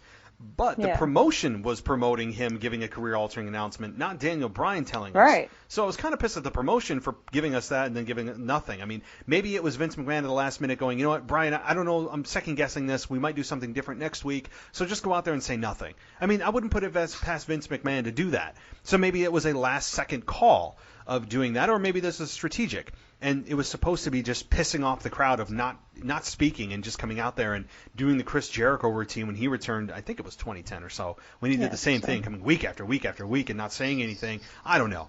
But them losing the belts, I was not ready for this. I was, while Heavy Machinery could be champions, I don't think they're ready either. I think Heavy Machinery could benefit by not holding the belts for a long period of time because it would build anticipation for them winning the championships, maybe at a large pay-per-view like Royal Rumble or WrestleMania. I could go all the way to that because they're a special team. Otis is clearly the star of that team. But they have potential in a tag division that is, yes, not the biggest or the most in terms of depth, but they have the presence. They have a good chemistry. They're comedic yet believable and badass at the same time, and not just the butt of a joke. They are legitimate, and I like that too. But I was not ready for Rowan and Bryan to give up the belts. I really was not, especially to New Day, who don't need them. The New Day don't need the belts at this point in their career. The New Day are fine without the belts. I don't know if it's just a story of, well, it's now or never. The New Day can say they held all the gold at one point, or to make sure that, it's good for PR. They're all African Americans. Look, we put all the gold on African American people. It's great for PR and great for promotions and philanthropy or whatever other stuff that they're doing. I mean, I'm sure that honestly played a part too. So I'm sure that was part of it. them saying that let's do it while the New Day can hold all the gold and claim they did. But New Day doesn't need the belts. Bryan and Rowan need the belts. And I think they were doing very well as tag team champions. And while they didn't get as much mic time in the last really 3 weeks or so, which I think they needed, they added credibility to the belts in a division that is super thin. And so I was just disappointed. I was hoping that Daniel Bryan and Rowan were going to hold the belts, honestly, through SummerSlam and maybe into the fall. I mean, I was ready for a long run with them as champions because they are just so condescending. Daniel Bryan was doing a great job of being that just super egotistical. I'm better than you because I'm vegan and I care about the earth and you don't. It was great. So I don't know what they were doing. I was ready for them to be champions for a long time, but it's back to the New Day. And I think it's going to stick with New Day for probably the next few months. Yeah, same here. Real quick, what do you think about Shinsuke winning the title? Yeah. So I didn't even know, to be honest with you, that was a match on the card. I mean, I don't know if it was added last second. I think it was. I think they added it that afternoon. Okay, well then I missed it. So yeah, that was crazy that they just decided to go. Oh wait, we don't have an Intercontinental Championship match. It was just insane that a belt with that much lineage is just forgotten. But Shinsuke winning, I'm fine with it. I think Shinsuke needs a revamp in the worst way, probably more than anybody. Yeah. Shinsuke needs a reset button. He needs something. And yes, putting the belt on him is a good start, but I don't want the belt to make him. I need him to make the belt. That's just the old adage that I believe is very true. Mm-hmm. I don't want the belt to be the thing that defines Shinsuke. So I need Shinsuke to give me more. Yes, he's limited in English and he's speaking no English and all that. I need him to give me more on the mic. Maybe give us a rendition of what he did in Japan. Give us, I don't care what they do. Give us like old clips of Shinsuke. Give us a sit-down promo with him. Re-educate the fans as to who he is. Because he has fallen not off a cliff, but off a cliff into the ocean and then underground.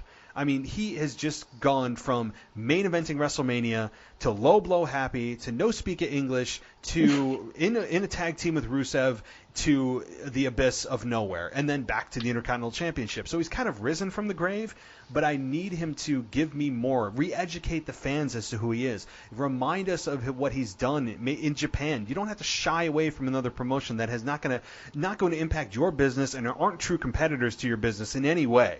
So WWE needs, that's their responsibility to re-energize and remind fans who he is. So him being champion, I'm fine with it. He's clearly going to be feuding with Ali next, who is just this good Samaritan that has superpowers of being able to look at a alcoholic and they just are suddenly cured of their disease. I mean, he's just kind of he's like this superhuman dude who's just this all-American great guy. And I don't know. I mean, I'm fine with it. Again, it's a new matchup, which apparently is WWE's fix for everything, that they think it's just we need new matchups. We've seen this before. They think apparently that's the cure to everything, and it's a small part of what they need to fix, but it is a piece of it. So I'm fine with it because I can see them having very, very good matches together, and that's probably what they saw too when they put these two together. But character development is what I need for both guys here. Definitely. I think this is a good first matchup for Shinsuke. Like you said, I don't see Shinsuke losing the title here. I think Ali is one of those characters that you can hold off for a while, having him on the main roster before giving him a title, and just keep doing what you're doing with him. The video packages, at least it's different. He's doing it himself. At least we're hearing from him, and at least we know his purpose. So I am a fan of Ali. He's really good in the ring. I think they're gonna have a really good match.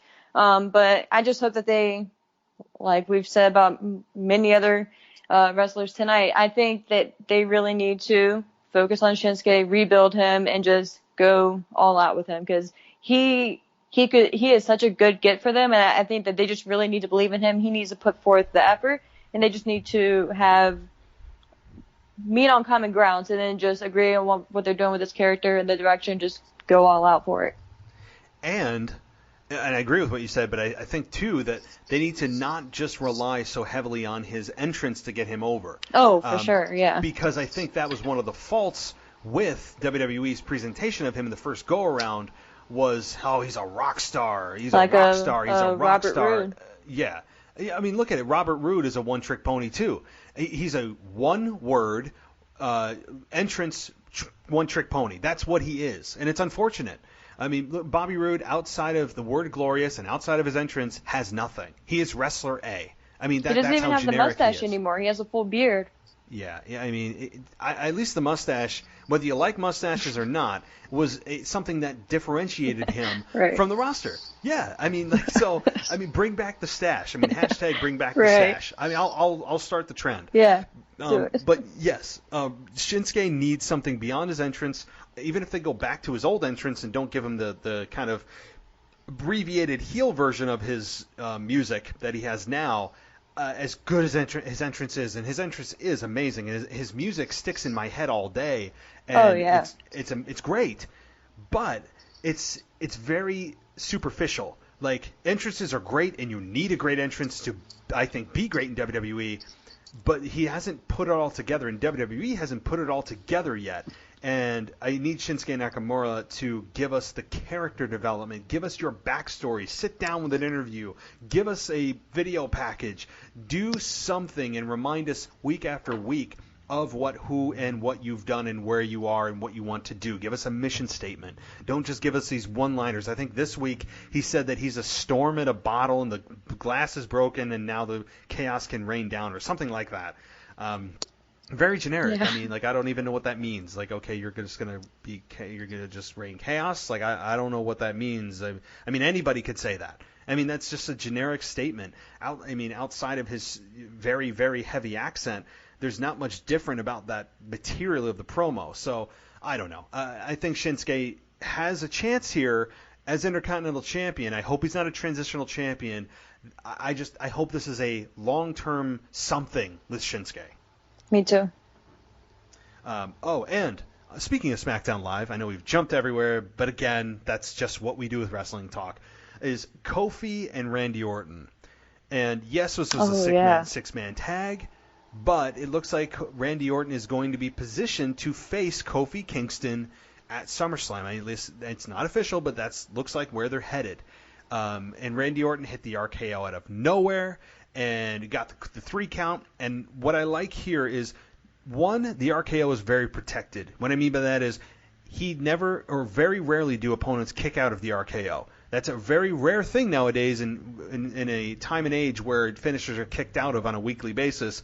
The RKO has stood the test of time, and very few opponents kick out of the RKO. So I like that. And Randy Orton being a heel, fine. I'm fine with that too. Randy Orton has gone on record many a times saying he likes being a heel versus a face. Even though the RKO, as nasty of a heel as Randy Orton may be and as successful as he may be at getting boos, when he hits the RKO, people pop. I mean, there's just nothing you can do about it. The RKO has took on a life of its own. So, first of all, before I keep going on it myself and rambling, what do you think about Randy Orton and Kofi Kingston at SummerSlam? I'm all for it. I'm looking forward to this match very much. I think they have so much story already built up between them from their past matches, and I want to say 10 years ago. Maybe that's not quite that long ago, but some years ago, the whole Randy Orton calling Kofi Kingston stupid in the ring and that whole ordeal. They just have so much that they can build off of between the two of them, between now and SummerSlam. So I'm very excited to see what they do with their story going forward. And I think it's going to be a great match, and it gives Kofi that legend opponent that he needs. I think they need to have Kofi Kingston pin Randy Orton 1, 2, 3 clean in the middle of the ring, no question about it, just to further establish his reign. Because then the next one you can go back to like maybe a lower status guy, but he definitely needed an opponent like a Randy Orton, especially at a very big pay-per-view like a SummerSlam. He does, and I think these two are going to have a very good match. I think the effort would be there on Kofi's end. The question is just, will the effort be there on Randy's end, who just continues to pump out good matches, just good matches, because he's so good that he doesn't have to even try to be good when he's in the ring. Randy Orton is so talented, that's how good he is, that he doesn't have to try. But what I'd like to see is a motivated Randy Orton in this match to help put over Kofi. And while in the past I've kind of been discouraged that he will be able to do that or would do that, because Randy Orton's all about longevity and trying to make his career as long as possible and not putting his body through hell, which I understand and respect. But Kofi Kingston and Randy Orton are really good friends in real life. So I think there's a little bit of extra motivation for Randy Orton to put in that extra effort that would not otherwise be there if it was just, wrestler A or wrestler B that was holding the WWE Championship. While Randy Orton probably won't win, I don't think he should, because Randy Orton is just kind of there. He's that cool legacy star. He gets the good reactions. He's one of the biggest stars WWE has, but he's never, ever really there as a true threat to a championship, because it's just not in the cards for them to build around Randy Orton, who is on the back end of his prime and not the future of WWE. So I think that Kofi Kingston needs to be the focus. I think he will be the focus. I think you will see probably a kick out of the RKO. You're going to see crazy spots in terms of probably an RKO. There's going to be an RKO out of nowhere. It could be him coming off the top or whatever. And somehow a Trouble in Paradise turned into an RKO, or I don't know. I mean, it's going to be, I think, a very smooth, a very exciting, and probably for the first time in a long time, motivated Randy Orton match. Yeah, I'm looking forward to this match so much. And like you said, that you made a really good point about Randy Orton being motivated. I think he will be for this one. Of course, being SummerSlam, the level and the location, all that good stuff already in play. And then, like you said, them being friends on the outside and Randy Orton really wanting to do this for Kofi. I think it's going to be a great match, and I hope they keep it on Kofi. I don't see Randy Orton winning, like you said, either, but I think it's going to be a really good, solid match. So I'm very much looking forward to it.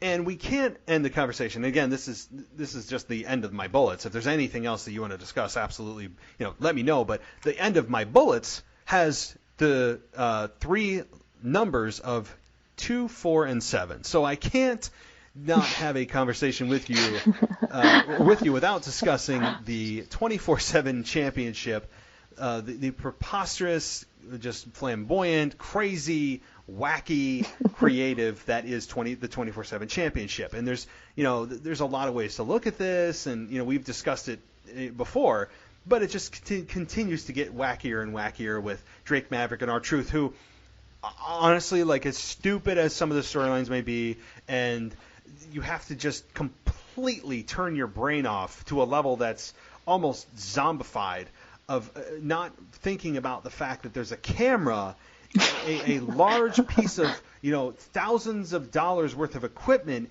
in a room in which you're about to consummate your marriage with your wife. You're supposed to just turn that off. And you know what? I just do, because it's just not worth even ranting about because of the just craziness of this whole story. But so you turn your brain off and you look at this, and you have, I think, two guys that gel very well together. They both do comedy very well, and comedy is very hard to do. R-Truth has always nailed it. Drake Maverick is starting to come into his own of being the 24/7 champion, although has now lost it on the bed of which he was supposed to consummate his marriage with. He lost the 24/7 championship back to R-Truth. And so I'm enjoying it if I just turn my brain off and go, this is supposed to be stupid. Will it reach a level that it's just so stupid I can't even watch it as a human being? Maybe. I mean, we're not far away. But before I continue, what do you think about this whole craziness that is the 24/7 championship that's really focused around two men in Drake Maverick, or Hornswoggle, and R-Truth? And first of all, I love it. It's so entertaining. And like you said, it is one of those things where you just put no thought into it. Just sit there and enjoy it and just take it for what it is. It's so absurd and just so crazy. Like, of course, none of it makes sense. Like, if you really broke down bit by bit, none of it would make sense. And I think for me, that's the best part about it, just because there's nothing really at stake. It's a 24/7 title. It's a big green title with gold plates. It's absurd, and that's the whole point of it. And I think it's great. R-Truth and Drake Maverick are the two best individuals that could be fighting for this title right now. And with the Raw reunion coming up, I hope Santina Marella gets involved somehow, some way. Like Oh my he God, I has didn't think to. of that. Yes. Oh my God, he would be the And perfect Hornswoggle. third man. Like, what if like they just both pop up? Actual Hornswoggle. The actual Yes. Hornswoggle. Like, it would be perfect. So it's just, I think it's like WWE's gift to us right now. Like, they're just that gift that you didn't think you really wanted with that one toy, but you open it up and start playing with it, and it's like the best toy that you got that whole day. So that's the way I view it. It's just, it's stupid, but it's a fun stupid. Like, it's nothing, It is, and I spend so much time breaking down storylines that don't make sense and camera angles that don't make sense, and there happens to be a camera somewhere that there would never ever be a camera, and I have to remind myself that, look, 95% of the show should be up to that standard, but when it comes to this particular piece of the show, it's like a subset of the show, and I'm not going to criticize it for that because it's not meant to be broken down like that, or you will take the fun out of it. And so that's fine. I'm with the WWE on the ride that is this crazy, insane storylines of just impossibility and just totally unrealistic stories of 24/7 championship. But you know what, like you said, it's so stupid that it's good, and that I think is ultimately what they're going for. And they have unlimited creative to go with this. Like, there are no limits. There is unlimited amount of situations you could do with this. The insanity with this is just, I don't think even has scratched the surface as far as what they could do with it. Now, what the shelf life is of this before the fans get bored of it or start to turn on it, I think remains to be seen. I think fans are still on board because of just how ridiculous this is compared to the rest of the show. But yeah, like, I'm fine with it. Him and Drake Maverick have very good chemistry. But if you're right and they bring in Santino Marella for this, I will lose my mind. Yes. Like, you will hear me up in Albany, New York, like, just like losing my mind while you're in Tampa, Florida next week. And it would be perfect. Santino Marella was one of my favorites for comedy. Like, when he got eliminated from the Royal Rumble, I forget what year, in record time, beating the Warlord's record, and he's like, "Oh, I wasn't ready." Like, with his unibrow. Oh my God! Just, he had really, really good timing. Even when he was had a very short program with Stone Cold Steve Austin, and he was crapping on the movie that Stone Cold did. It was called, what was it? Not The Departed. I want to say The Departed. It's not The Departed. It was that island that Stone Cold was on in the movie. Oh my gosh. Whatever that was, it's fleeting me. But yeah. The movie that he did, and Santino was just crapping all over it, and he put it on the ground and stomped on it and put it out like a cigarette.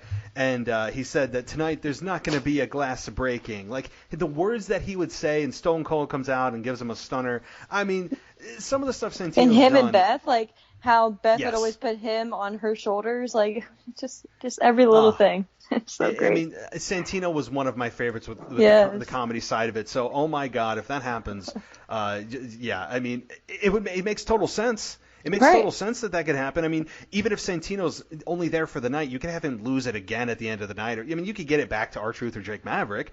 You can even film him losing it later that night and then air it like 2 weeks out. Oh my God! Like, see, now you got me all excited. You got me all excited because Santino was one of the names mentioned in the Raw reunion very quickly. I was like, what do you mean? Like, some of the biggest stars in Raw history. I'm like, why the hell is Santino's name on here? Like, I mean, he cannot possibly be one of the biggest names in Raw history, but fine. Like, I would love to see Santino again. So I'm on board for that 1,000%. So. Now I'm all ramped up about it, but so those are the end of my bullet points. Ashley, did you have anything that you wanted to bring up and discuss? No, I don't think so. I think that was everything. There was one thing. I'm sorry. There was one thing. So it was just mentioned today, and I know this is a dirty podcast, but it kind of ties in. Did you see the announcement that CM Punk will be at StarCast this year? I did see that. I very briefly saw that before I went on the air with you. And yeah, so I honestly don't know what to think about that yet. I'm still gathering my thoughts. And they made a whole video. Well, I mean, it was only a minute long, but it was just like the Cult Personality theme song, like the beginning parts of it, that reporter or the guy on the TV station, that muffled, announcer playing, and there was like them zooming in on the world, and then just a visual of the city of Chicago, and then just like CM Punk just appearing up out of nowhere. Wow. All right. It was about a minute long. You definitely got to check it out. It was very well done, but seeing the video, because I'm pretty sure he appeared at All In. It was for like an autograph signing. But for them to do like a video this time, like who produced the video? You know, because Conrad runs StarCast, and he's not going to, you know, produce something like that just for one guy. And why would he choose CM Punk out of the multiple people he has already, you know? So it's just interesting.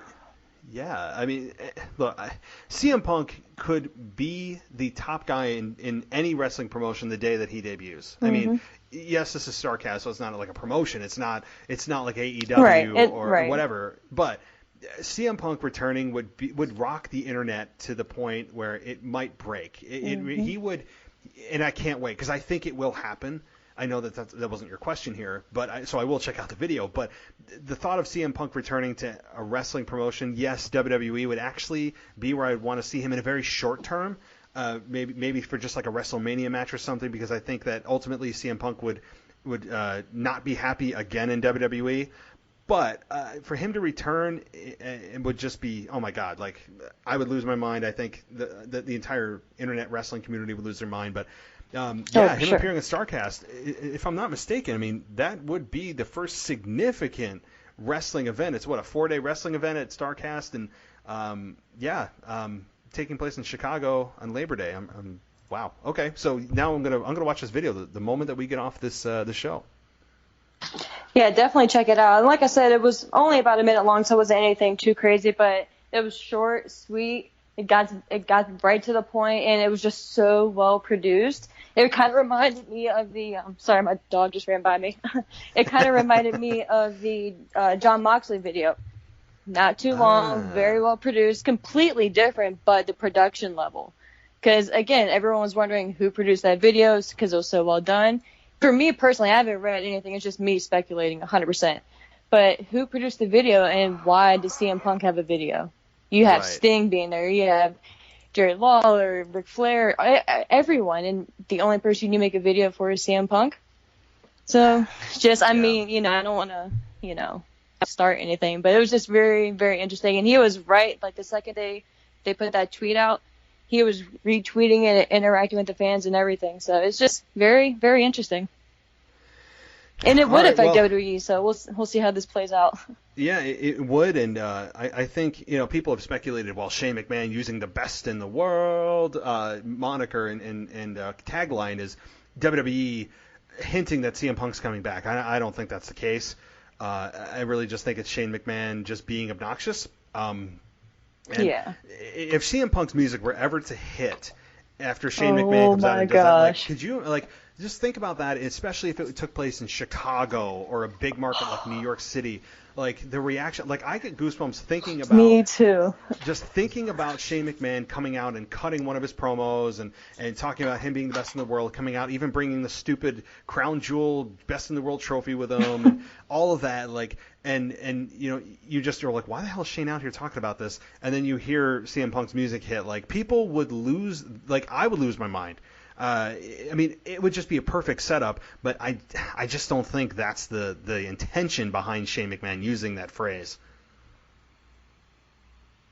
No, I don't either. I think it was just a happy coincidence, honestly. I think they probably didn't even realize it at first until probably like a Triple H was like, hey, you know, that's what CM Punk used to call himself. And at that point, it was too late. So I think, so did Chris Jericho, really. Yeah, I mean, Chris Jericho, yeah. One other thing, too, that I want to discuss with you, really quickly, just your thoughts on AEW at, what was it? Not Double or Nothing, but the pay-per-view after that. It was a Fyter Fest that they had. Fyter Fest, yeah. Yeah, Fyter Fest, where Shawn Spears hit Cody Rhodes in the head with a chair. I don't think we discussed this, did we? No, we didn't. I just wanted your thoughts. See how much happens in 3 weeks? It's crazy. What were your thoughts? Because I've already given mine very explicitly. Yeah. What were your thoughts on that chair shot, the head to the head in a very nasty, but very, I think, worked at the same time, even though Cody bled. What were your thoughts on that whole deal? You know, it's one of those subjects. I think it's crazy. I'm not 100% against it. Do I want to see it happen every match, every week? Absolutely not. I think on rare occasion, and if you have two solid professionals doing it, and they said the chair was gimmicked, you know, hopefully it was, And what happened, the main thing that got people, well, one of the main points about it that got people talking was him getting sliced open in the back, and that was because Cody turned his head. From what I've heard, I'm obviously not an expert. I've never even had to think about getting hit in the head with the chair, so I don't know how it all works. But they say you're not supposed to turn your head. If you're going to get hit in the head with the chair, you're supposed to just take it face on, which sounds crazy, but that's what some people have been saying. So they said that's why it sliced open the back of his head, and he had to get all those staples and everything, which was just a sick visual. I mean, what are you going to do?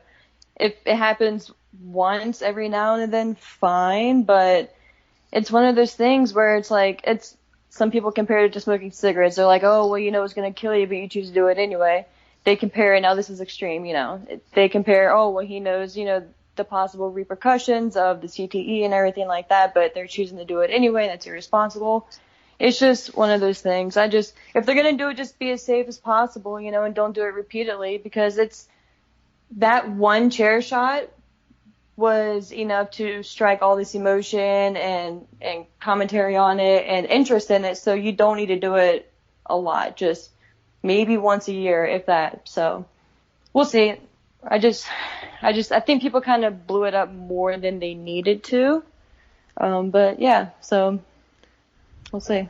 Yeah. All right. Well, I'm just curious because people were crazy over this, and I understand CTE is a big deal, and I don't want any wrestler ever getting a concussion for any reason, much less one that could easily be prevented by not taking a chair for shot, sure. Much less the ones that happen by accident. So, but at the same time, I completely appreciate the balls of AEW and Cody Rhodes to go there, and he knew that this would create a ton of buzz, and want buzz around your company. And you would say, well, do you want this kind of buzz? As Vince McMahon would say, any controversy is good controversy because it creates, as Eric Bischoff said, controversy creates cash. It's true. So even if it's not great publicity, it still has people going, whoa, what the hell is this promotion doing? I didn't even know there was AEW. What is AEW? And boom, the next thing you know, you have people checking out your product. Exactly. So smart business decision, one that I don't think anybody saw coming. CTE worth it? No, he didn't get a concussion.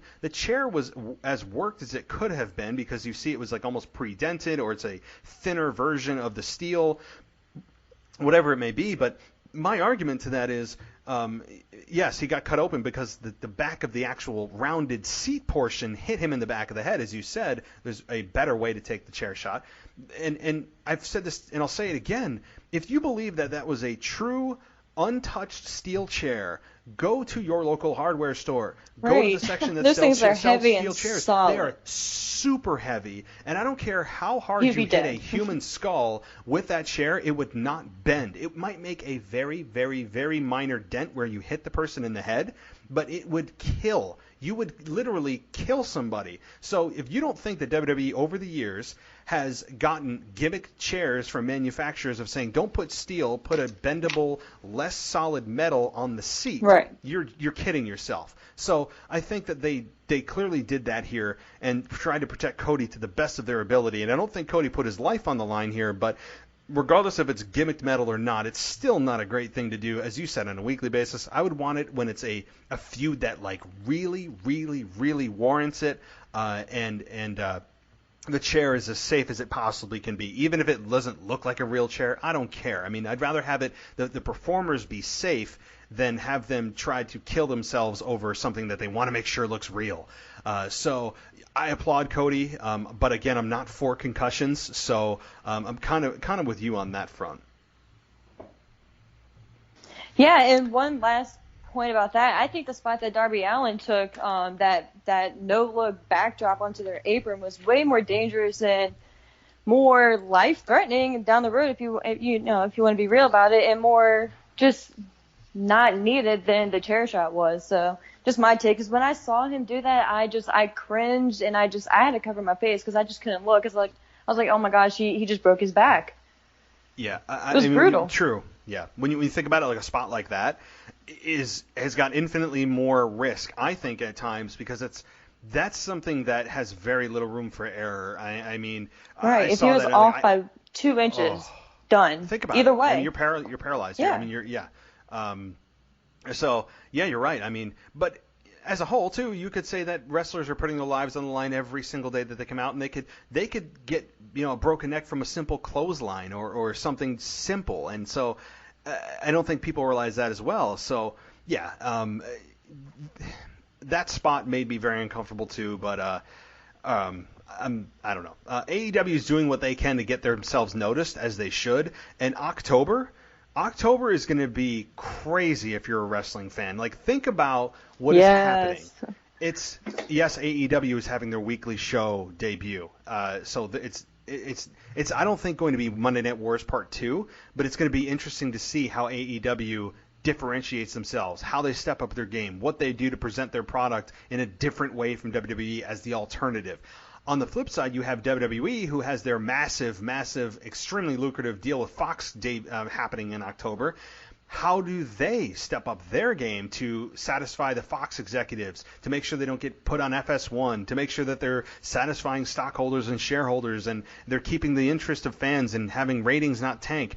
And you have football also in full swing at that point too. I mean, so there's just so much happening. Like, October is going to be a time that I think will be the beginning point of a very long and awesome time as a wrestling fan, because competition is a very good thing in any industry, especially when it's in the wrestling industry. And if WWE says that, we don't look at AEW as true competition, nonsense. They are not shaking in their boots, and they shouldn't be, because they have infinitely more resources than AEW and all of that, and that's wonderful. They have a much larger footprint.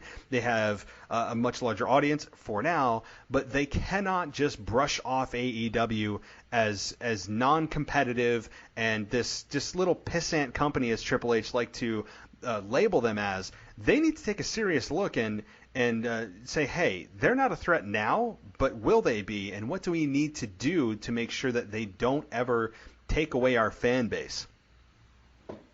Definitely, yeah. I'm so looking forward to the next 6 months. It's unbelievable, and it's not that far off now. So very excited to see what brings us to that point, and just what both companies do, and other companies as well, but mainly, AEW and WWE, what they do to get us to that point. So definitely be exciting.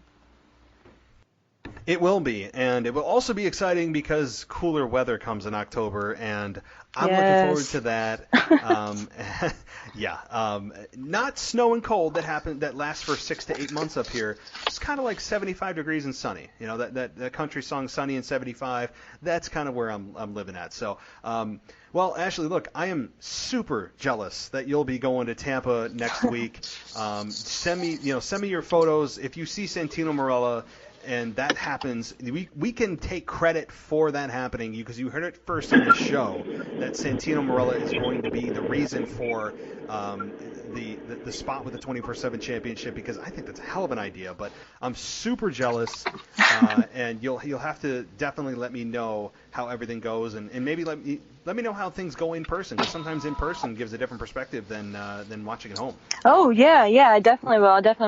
After show, maybe that next day I'll follow up with you and kind of give you a rundown of, what my perspective was, being in the crowd and everything. But yeah, man, I'm super lucky and super fortunate to be able to be going, and to my boss for allowing me to take 2 days off of work on very short notice. So I got very lucky. So I'm super excited.